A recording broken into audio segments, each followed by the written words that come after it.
World of Warfare presents the Yalta Conference. Known as the Crimea Conference, or more popularly the Yalta Conference, the big three Allied leaders came together at a palace in the Black Sea resort town of Yalta to determine the post-war fate of Europe.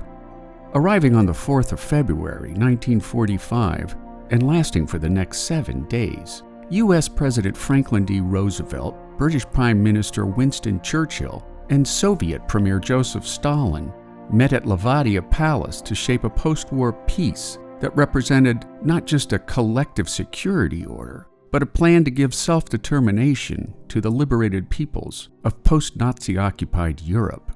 Marking the third wartime meeting between the big three, by the time of the Yalta Conference, the Allies had liberated all of France and Belgium, with fighting now closing in on the western border of Germany, while in the east, Soviet forces were less than 40 miles from Berlin, having already pushed the Germans out of Poland, Romania, and Bulgaria.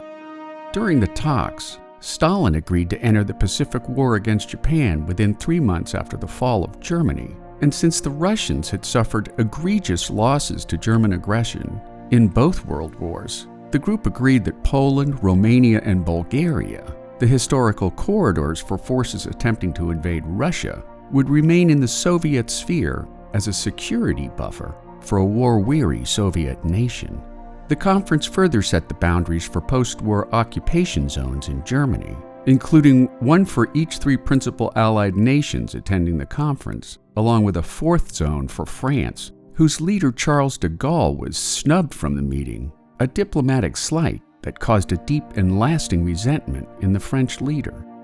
Despite the fact that Berlin resided in the Soviet zone, the city was further divided into 4 zones of occupation, again by the principal Allied nations.